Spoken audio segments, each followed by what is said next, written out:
Biyernes Santo, isa ka tradisyon sang simbahan kag mga miyembro sang Katoliko agod mapahanumdum kag aton masug-alaw ang mga pag-antos kag sakripisyo sang aton Ginoong Hesukristo.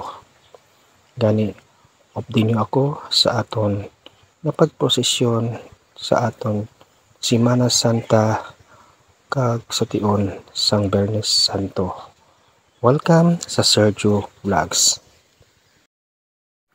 Subong nga hapon mga kaabyanan, upod sa akon kag sa akon bugos nga pamilya, kami nagaupod sa posisyon nga ginahiwat sa kada Semana Santa ilabi na gyud sa adlaw sang Biyernes Santo.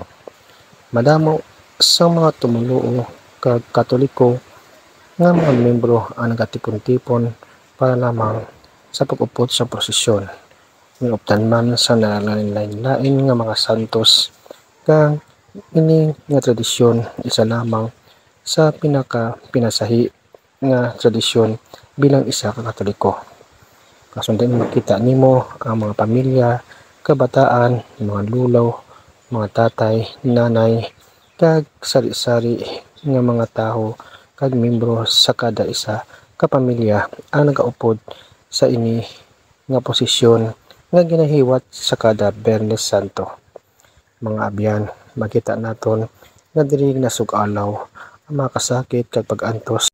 Hindi lawog-lahog ang kasakit, pag-antos ang nagiyan sa aton manluwas sa Ginoong Hesukristo para lamang kita nga maluwas sa kasalanan ng mga tao.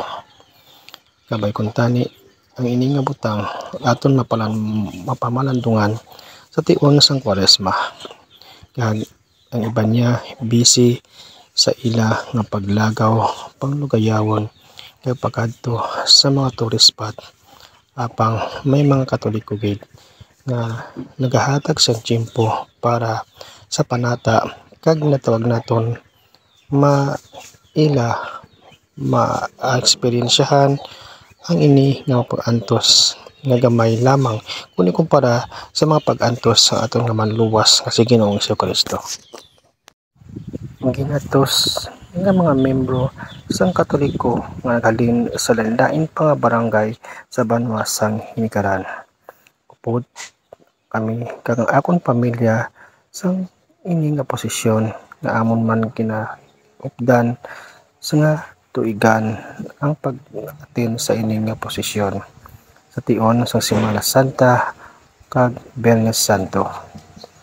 Gani mga kaabyanan, naglabot na ang dulom kag kagabihon kay tungod sa kadamuon sa mga nag-aten lain-lain nga mga karo sang santos ang ilang ginaupdan sa kalatag sa tagsa ka mga miyembro sang pamilya. Ang kada isa sa mga nakapanag-iya sa mga lain-lain nga karo sang santos may kaugalingon nga mga istorya kag tradisyon o kun panata sa ila pamilya. Ang iban sa ila nagaistorya nga ini siya ila pa namana sa tion sa ila nga mga lolo kag mga lola kag ginpasa na sa ila nga mga kaapuhan nga nagpadayon sa ini nga tradisyon sa pagsug-alaw kag pag intra sang ila kaugalingon nga mga santos kag karo sa tion sang prosesyon nga ginahiwat sa kada Biyernes Santo sa tion sang Semana Santa. Kung sa diin nga ang madali na matapos ang posisyon kag malapit na ini sa simbahan, makita naton ang mga tumuluo kag mga miyembro sa simbahan sang Katoliko ang nagapangayo sang mga bulak kag nagapahid sang ila nga mga personal nga mga dala kag ini siya ginapahid sa lain-lain man nga mga santos. Sa ila kapagpati ini sa mga bulig sa pagpahagan-hagan sang mga balatian kag ila nga mga ginabatyan. Ini sa may naala man nakabaton kag nakapati sa mga milagro sa ini nga mga karo kag mga santos sang ginapahiran sa ila nga mga panyo o kun mga panapton. Tradisyon nga ini siya nagalin pa sa mga tinion sa aton nga mga kaluluwan kasubong gaton nga ginapadayon kag bilang isa man nga Katoliko ang ining tradisyon akon man nga igatudlo sa akon nga mga kabataan para sila magpadayon sa ini nga tradisyon nga pagahiwaton sa kada Semana Santa kag sa tion sang Biyernes Santo. Ang pag-upod sa prosesyon isa lamang ini sa aton nga pagpati kag paghatag sang natuwag naton pagsugulaaw sa pag-antos sa aton nga manluwas kasi Ginoo si Kristo. Kung aton pamalandungan ang bersikulo sa Biblia nga naghambal, "For God so loved the world, in this way He gave His only Son, for whoever believes in Him should not be perished, but have eternal life." John 3:16. Ang pagsakripisyo sa aton manluwas paagi sa paghatag sa iya nagaisanon nga anak, kay iya nga anak ang man ang nag-antos kag nalansang kag namatay sa krus paagi man sa pagluwas sa aton kasalanan.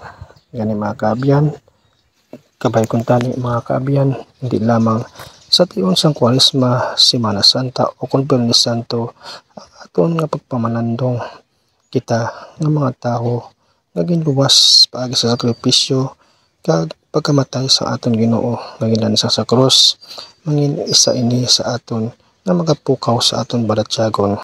Kabay kung tani ini aton mahuna-huna hindi lamang sa tion sa Biyernes Santo kundi sa adlaw-adlaw naton nga pagpangabuhi nga ang pagbulig sa aton isig kataho kag sa aton isig kaparilo. Halong mga abyan kag madamo gid nga salamat.